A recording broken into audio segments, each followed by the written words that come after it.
Okay. And I'm going to record this myself.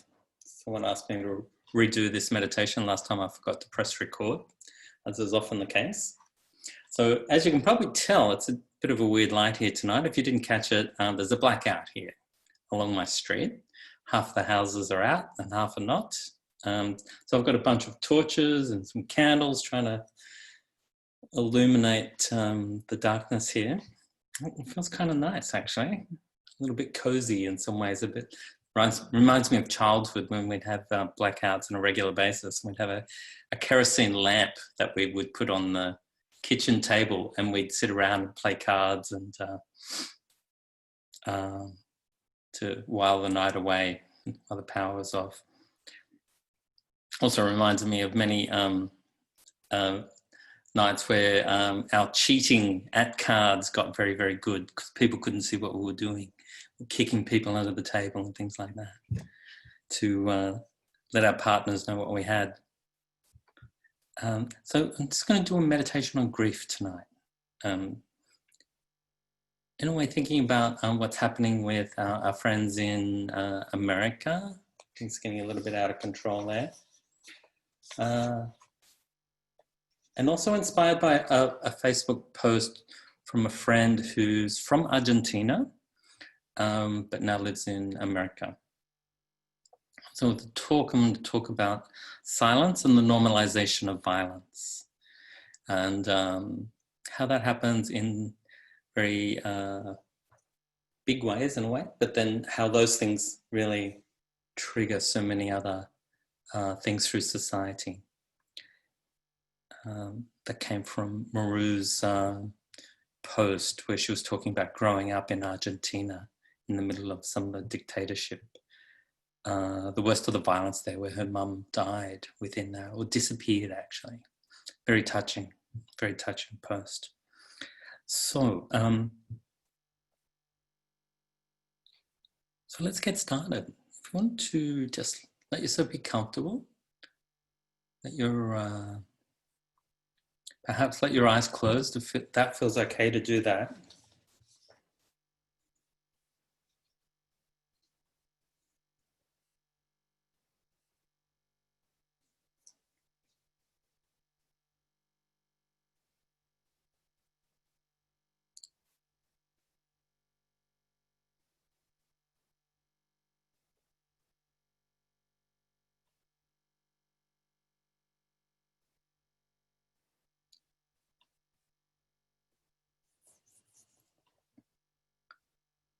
And as you start to turn towards the body,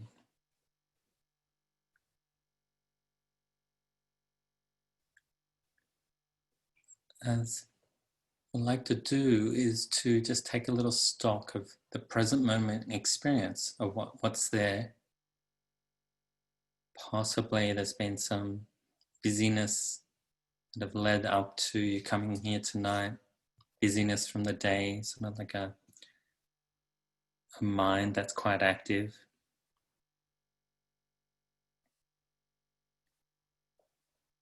So I'm going to suggest that we start by just sensing the feet and the toes. The extremities of the body.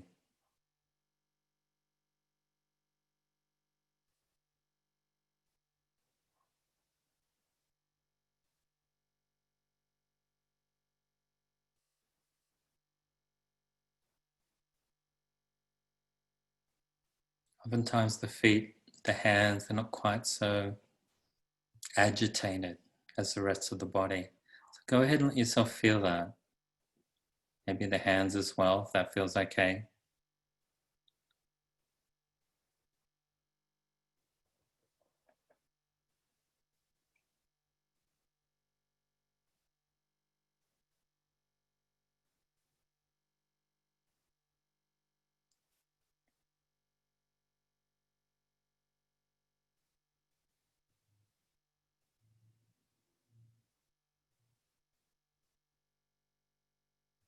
And then broadening out to sense the arms. So you can notice the arms.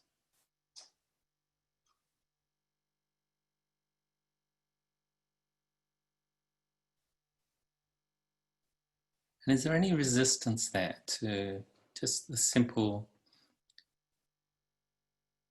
awareness of the arms?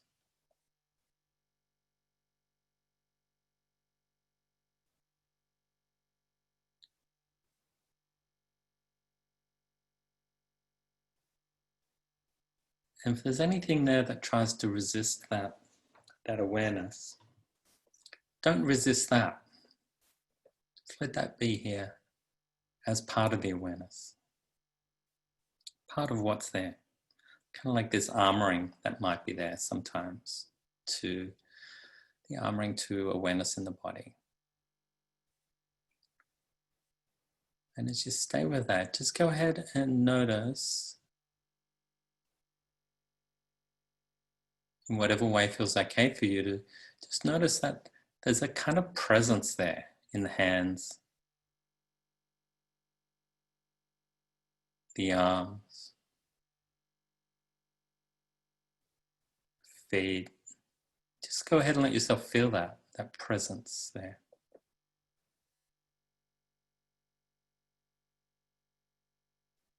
Just being receptive to that. Just however it is, nothing special to look for, just the kind of like that curiosity of how is presence felt in the arms right now.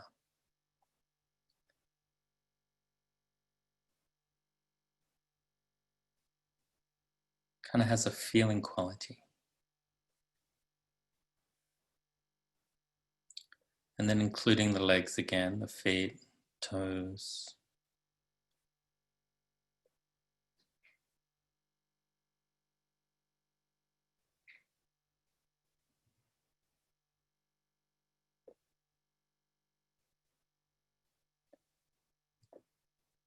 Receiving the sensations there.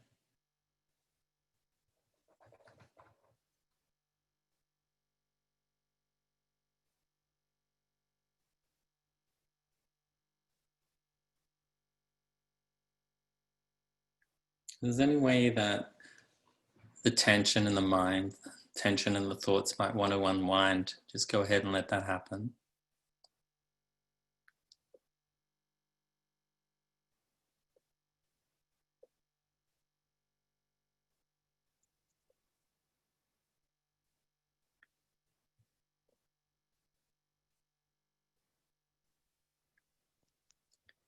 And now just including the torso.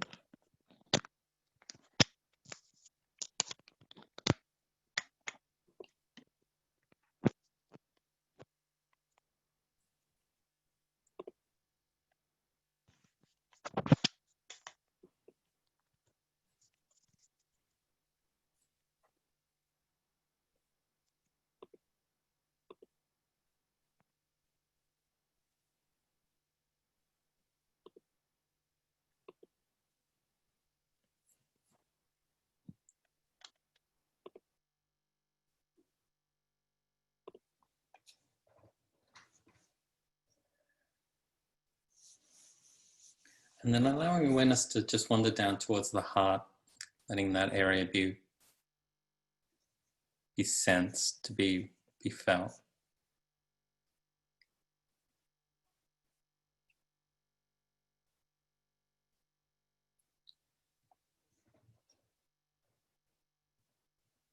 Just breathe into that place in the heart,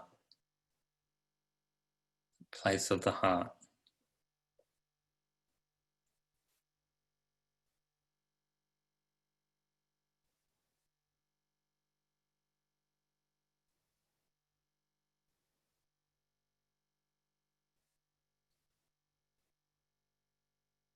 And just letting whatever's there be there. Any pain,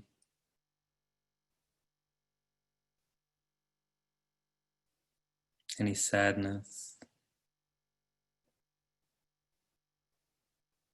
any way that we're pushing against and denying our entry into the heart.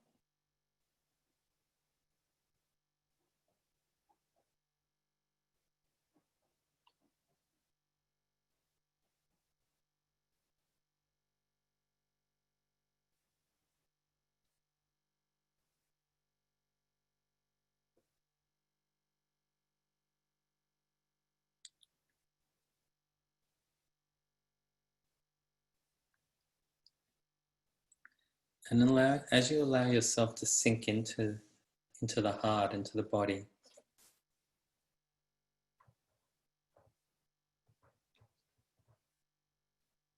any pain there, just letting that be there. Letting go of the resistance, just letting it float freely.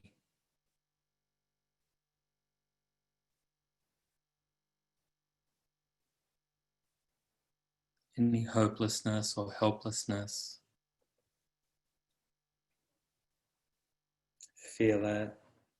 Letting go of any resistance, that sort of self-protection that keeps us out of that heart, out of our own heart.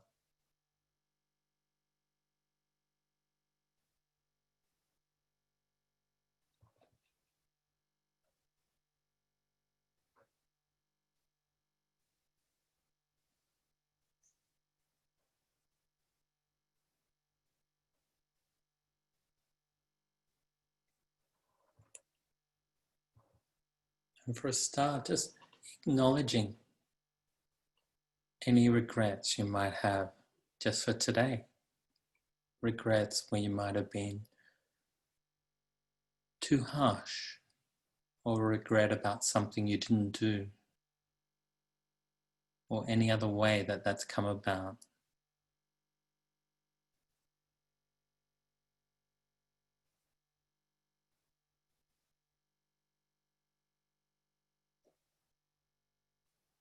Feeling the grief around that, the sadness around that.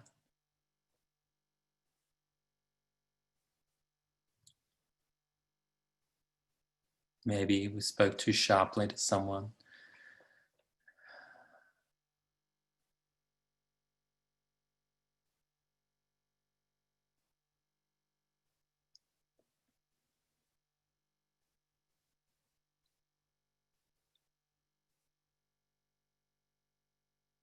Just acknowledging the pain of that inside. The awkwardness.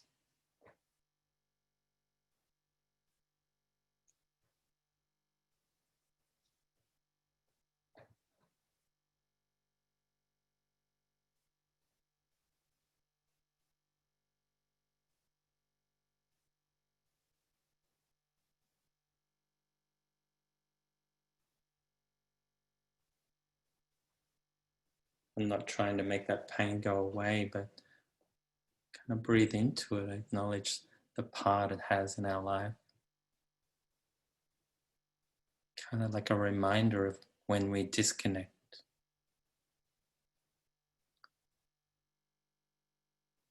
Letting, all the while, just letting go of any self-berating thoughts that might be there, and just be with that difficulty, that pain.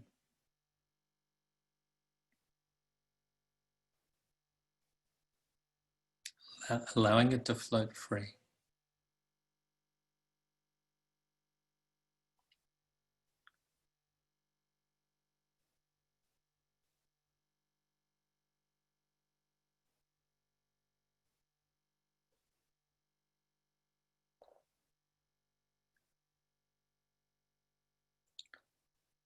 And now expanding out our awareness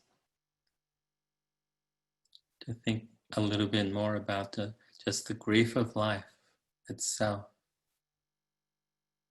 the grief of change, the grief of this constantly changing foundation of life that doesn't guarantee anyone an eternal life.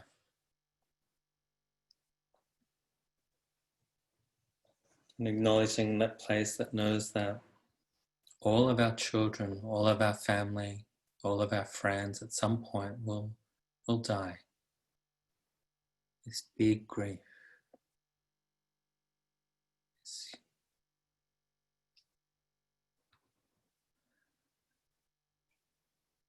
And the place that acknowledges that you might die and leave so much undone.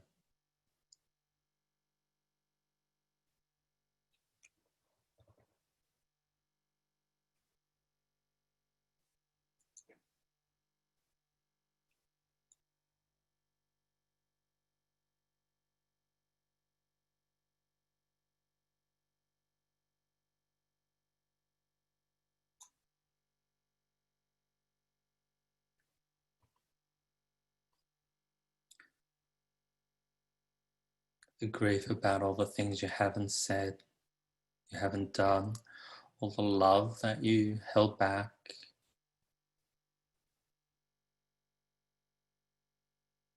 all the pain that you've held on to.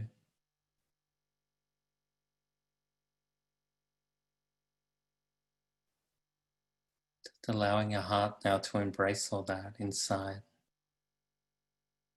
The way we might have been mistreated or how we might mistreat others.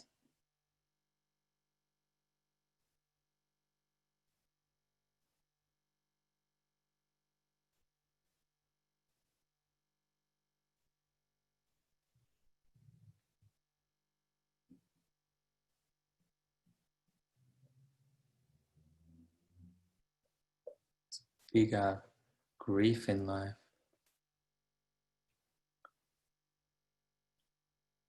The moment, pain of what's happening around the world now. Not just from the virus or other riots and things, but hunger, straight out hunger, or the mothers that can't feed their children. Some countries now.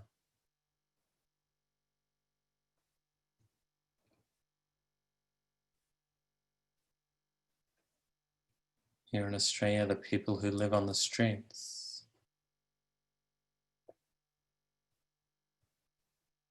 Just opening our hearts to include that.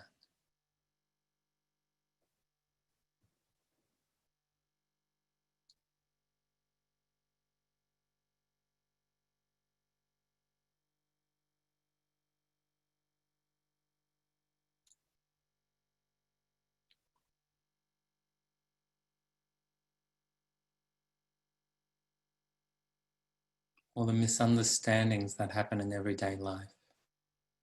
Pain of that.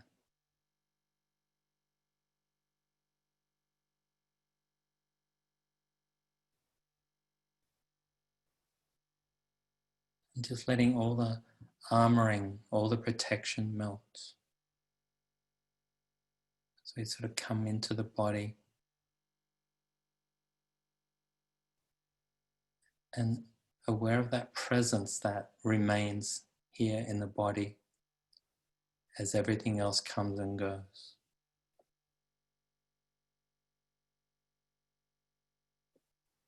And with each breath, just let your heart expand to include this.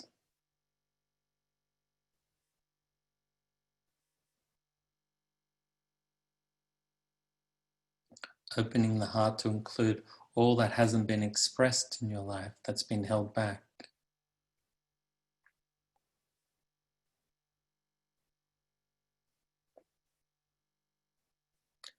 Maybe the pain around the neck of that unexpressed voice.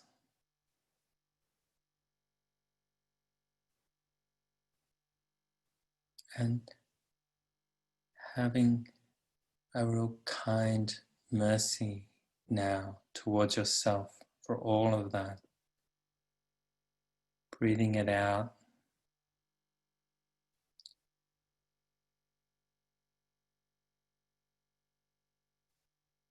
Making room in your heart for yourself, actually. That kindness that can be directed towards yourself.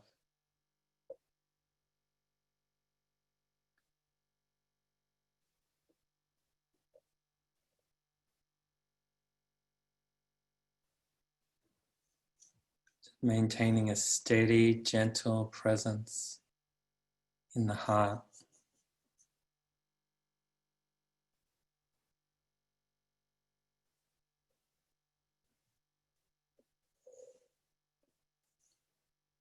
Feel any suffering there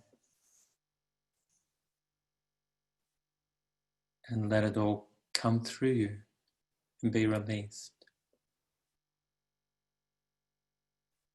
Noticing how the mind might want to tighten around that.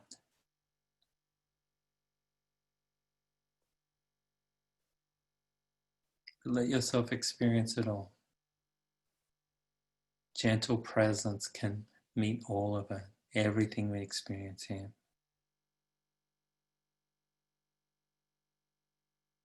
Nothing to add to the pain, nothing to minimize.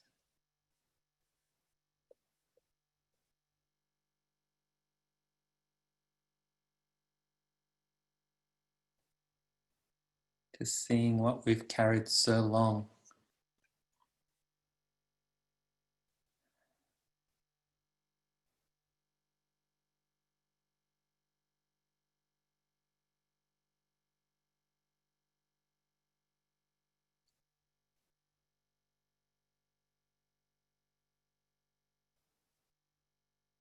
And the frustration that might go with that.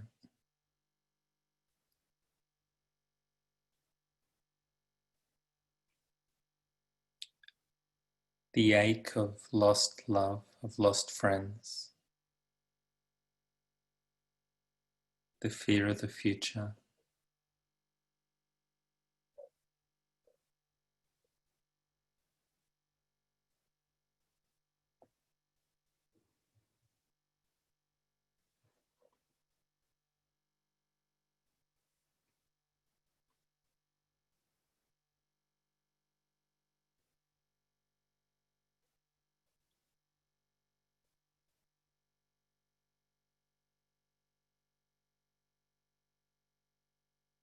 And meeting it all with this heartful presence. It doesn't turn away.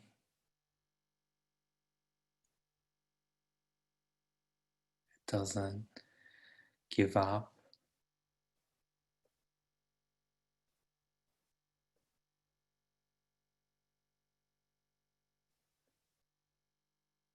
But it can be born into a fresh moment. Even in the midst of pain, we can sense freshness within that if we just let it be as it is.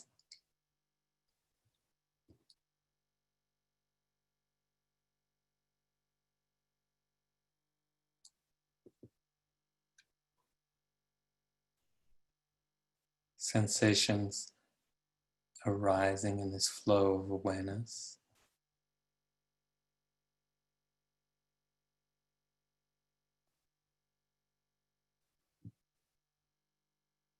And the mind dropping again and again into the body, its presence in the body. Warmth, caring.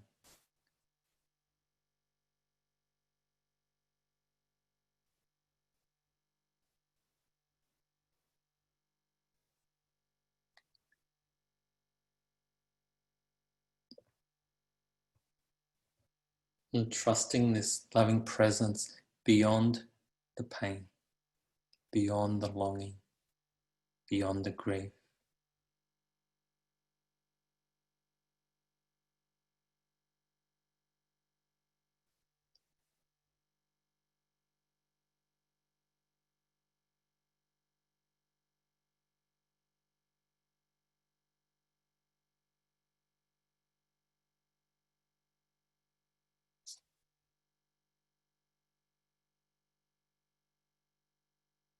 Trusting that presence in the body that's below thoughts, below agitated energy and emotions, below the feelings. Trusting that.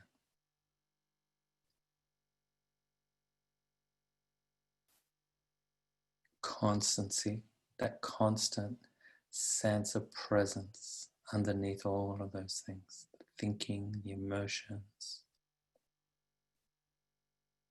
the energy. Just breathing into that gently.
to let yourself stand up, stretch the legs for a little bit.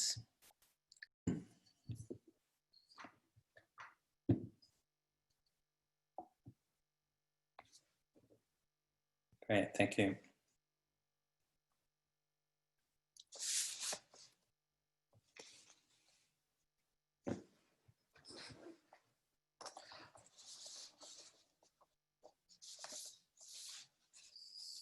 So, before we start, just want to do a little welcome to country. I forgot to do that before. So let's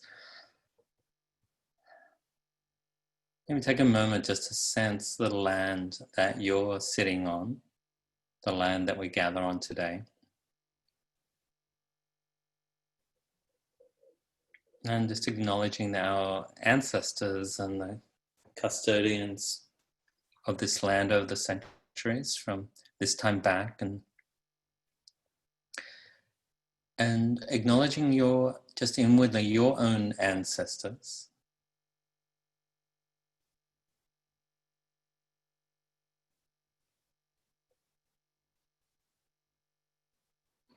We all come from varying backgrounds.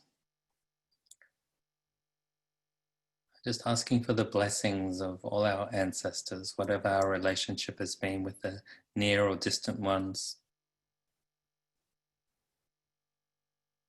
And we ask for these blessings, and may these blessings be a gateway to greater love, understanding, strength, clarity, beauty, healing.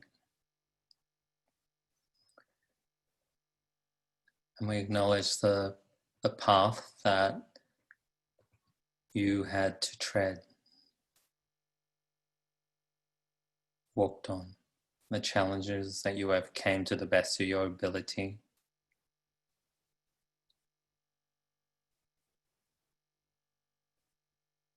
And the gifts that you've passed on in whatever way, some hidden and some clearly felt.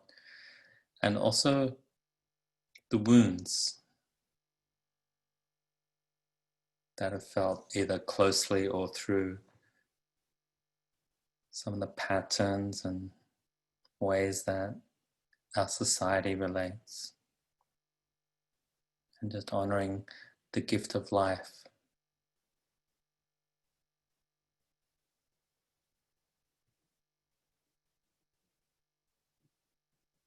We give thanks for all that we've received.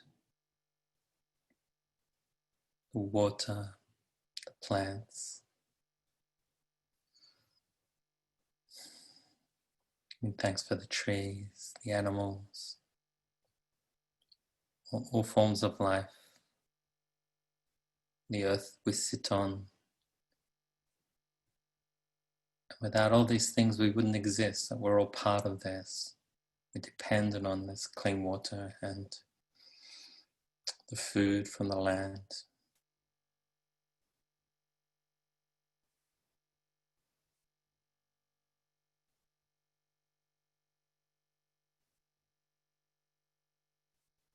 Into the dependence of life that we all depend on.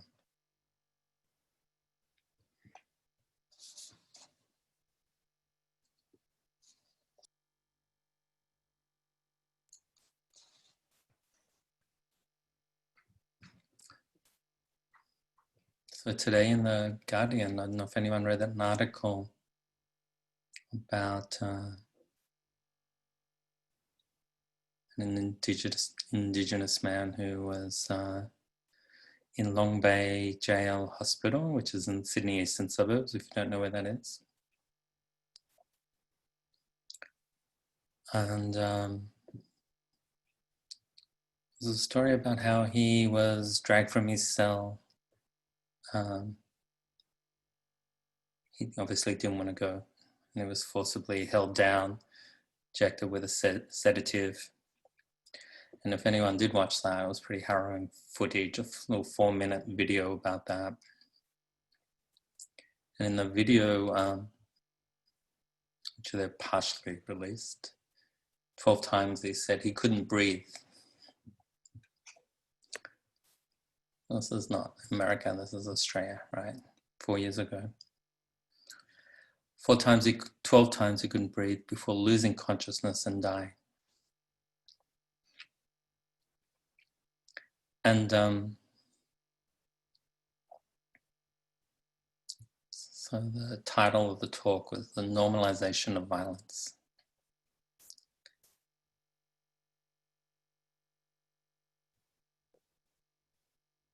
And like the coroner said, there was no reason to be moving him. He did not pose a security risk. He said none of the 5 guards should face disciplinary action. Their conduct, Lee said, was limited by systemic efficiencies in training and was not motivated by malicious intent, but was a product of misunderstanding.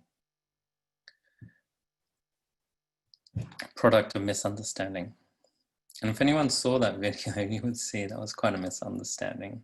It's pretty hard to watch.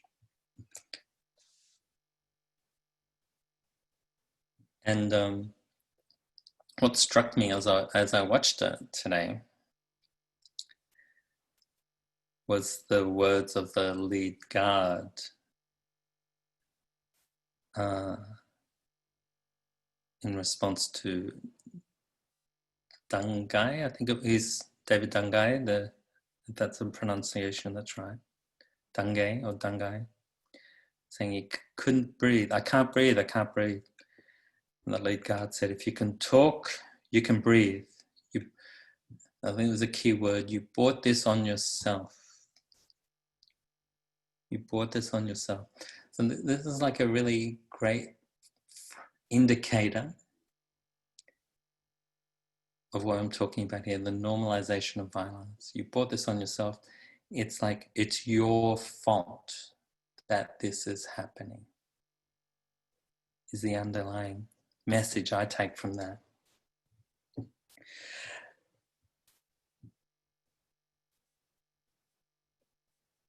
And it's like a veil of disconnection that this way of relating has, this veil of disconnection. And it's there until the last minute of the last couple of seconds of the video when the guard, the head guard, sees that this guy has gone. And he says to the other guy who's got a knee right firmly into his back, you'd better get off. You know, it's harrowing to watch.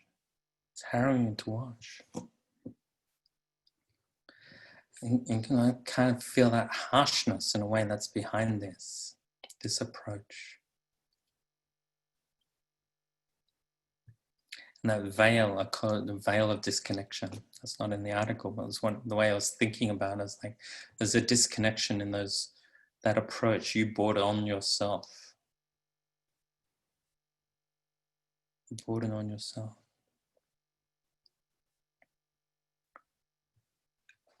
And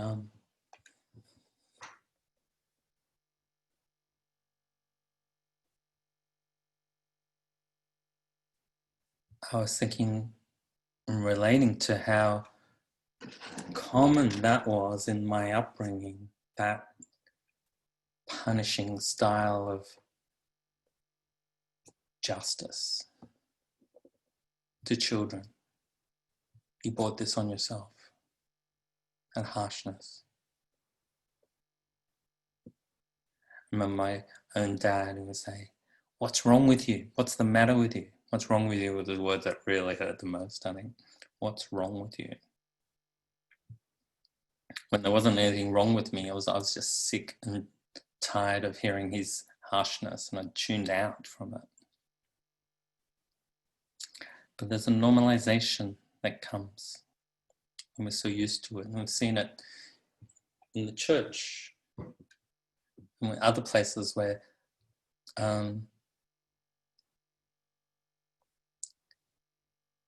that sexual violence was sort of normalized for so long, and thankfully it's starting to, people's voices starting to be heard. But also growing up, this was a normal thing. I was in a Catholic boarding school. Nothing kind of happened there, but I was like, well, actually, that's not true. Something did happen, and I witnessed it, actually.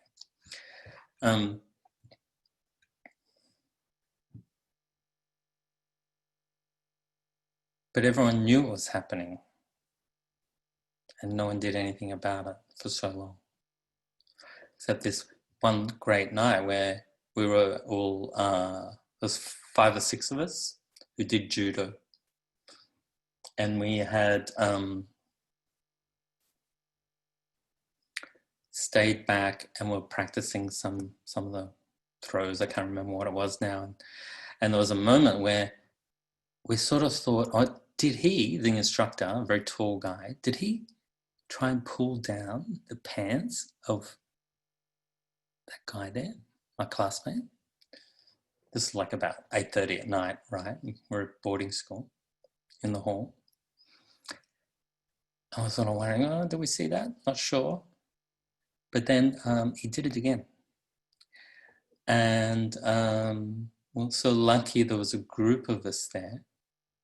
And we just marched straight over to the headmaster's office and told him. And this is like the response that you want to see. It was that he was just furious. And he marched over, and we never saw that guy again. He just marched over. And yeah, it touches me actually to remember that, to remember how much he stood up for us in that moment. And this is kind of like, I think, the voice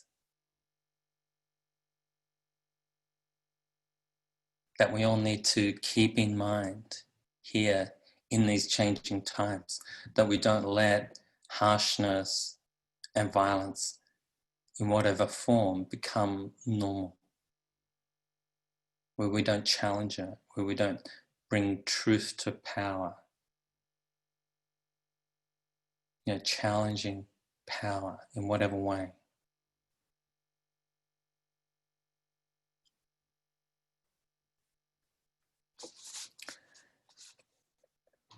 And Maru, my friend in America,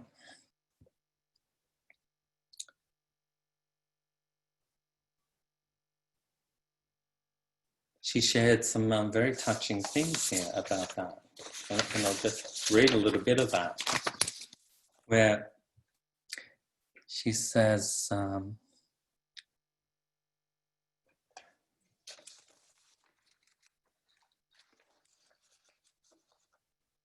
it's reading from that share. I grew up in a country, Argentina, where everybody that was not aligned with the government which was imposed by the USA, supported by the USA,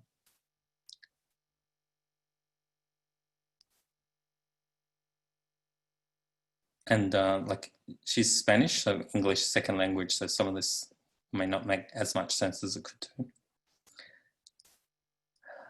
Where everybody that was not aligned with the government, imposed by the USA and executed by the version of white supremacist of the time, whoever that was prosecuted and systematically killed. She says, that included most of my family, teachers, and friends. My mother, a brilliant lawyer and eloquent speaker for social change and justice, was one of the first people who went missing. Her disappearance being the beginning of what some people call a genocide, lacking an accurate term to describe a brutal massacre that crossed all racial and social backgrounds. We lived hiding, preserving our sanity by reading, dancing, and playing until our teenage years exploded uncontainably, I think she means. And we were called to the streets to fight for our people. And so it goes on. This was in response to the knee in the neck for the guy the other day.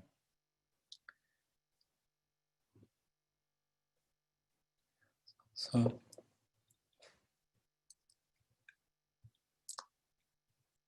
I want to sort of start maybe a conversation, which is probably there for many of you, but to think about, how does that voice in you, how does it get expressed? How does it have space for challenging violence in whatever ways that happens? The word totalitarian kind of mean basically not allowing any resistance, any opposition, any word that would disagree.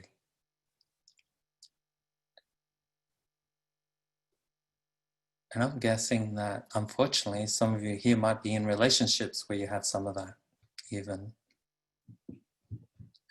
If you are, really, I invite you to really encourage you to see what support you might be able to get for that. Because the stats would say definitely that would be here within this group of 40 odd people.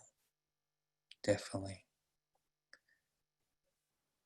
So sending you so much love and support for that. If it's not happening now, that it's possibly happened in the background of your life at some point. It might be informing how things are happening for you now. I know some of you work in that area as well,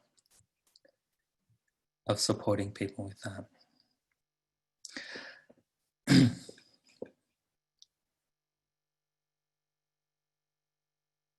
Sometimes, like I'm working with someone at the moment who has never actually known anything much else than that.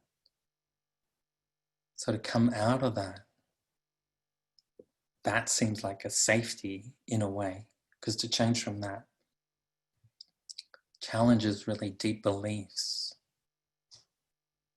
So that might be the case for you. Also, like just encouraging real gentleness around that. Not that there'd be more harshness around that. So coming on from Maru's share, there was also another article speaking to this. This was only like in the 70s that this happened, not very long ago. There was an article by a guy, I'm not sure how to say his name, but he's from Buenos Aires. Yukai Goni, I guess that's not how you say it, but anyway. And he's talking about the normalization of totalitarian undertones. He says, those who have lived their entire lives in functioning democracies may find it hard to grasp how easily minds can be won over to the totalitarian dark side. And not that I'm feeling there's a great threat there, but the underlying violence in our culture is there. It's there. Anyone who works in therapy, I know some of you do, you work with it every day. I have a friend, psychologist, working in the city, and she's just saying at the moment, like the domestic violence and things in her practice, the women coming in from that, seeking help, sort of gone through the roof for her particular practice. Incredibly touching and sad to hear that.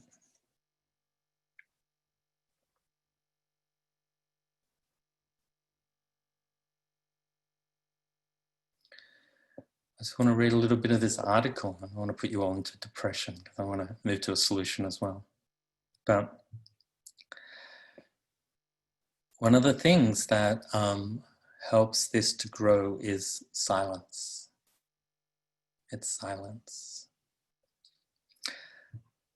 So this writer goes on, he said he'd been in America for roughly 10 years of his childhood. He said when he returned around age 19, he said, to make himself better acquainted with Buenos Aires, I would take long walks through the capital. One day in 1974, I found myself frozen in my steps on the Julio Avenue that divides Buenos Aires in half. In the middle of this avenue arises a tall white obelisk, and that is the city's most conspicuous landmark. And in those days, a revolving billboard had been suspended around it. Round and round turned the display, and inscribed upon it in large blue letters on a plain white background was the slogan, "Silence is health." Silence is health. With every turn, the billboard schooled Argentinians in the total censorship and suppression of free speech that the dictatorship would soon impose. The billboard message is the brainchild of a guy, Ivan Nezovich.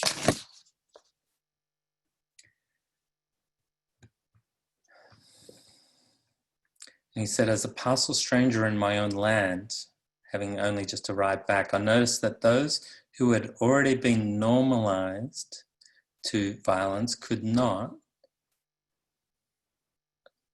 who had already been normalized, could not see what others took as being normal. This was a population habituated to intolerance and violence. Intolerance, I think, of being a key word, habituated to intolerance. See, just 2 years later, this slogan made a macabre appearance in the basement of the dictatorship's death camp, where some 5,000 people were exterminated.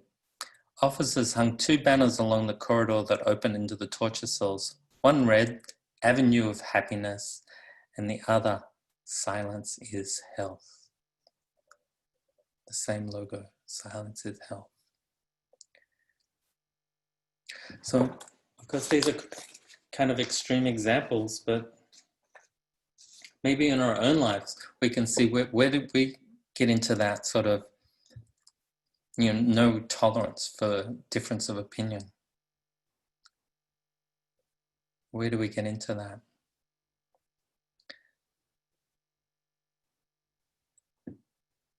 Where does that place come in our lives where we sort of disrupt a healthy living and just a healthy relating and block people out? Maybe on the other side of the political divide.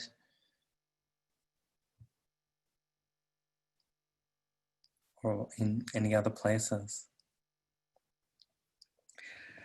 Did a workshop in San Francisco at Spirit Rock a couple of years ago when I was over there. And James Barrows had these very simple things about common thinking distortions in his workshop. It actually came from someone else's work, Aaron Beck, I think it is.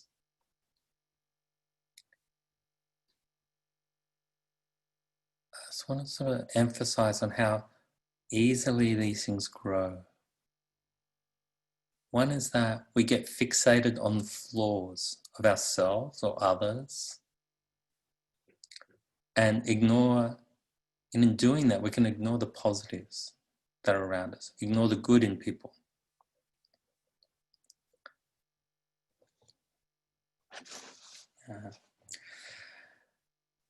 And in doing that, then we dismiss the positive.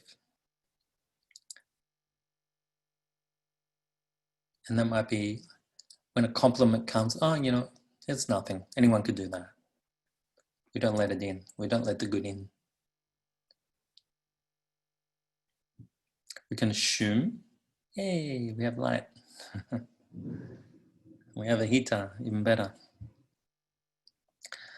We can assume things, like where thoughts come in, we make things up about things. There's something that happens and then we make something up about it. And we start to believe that that's true. A story about someone, something that happens. We might label people, what a loser. I'm a dud. overgeneralizing, which is kind of like black and white thinking. You always do that. Catastrophizing, use should statements,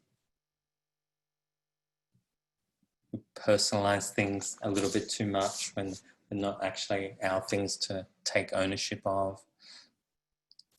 Blaming is a great one, and complaining, blaming, complaining.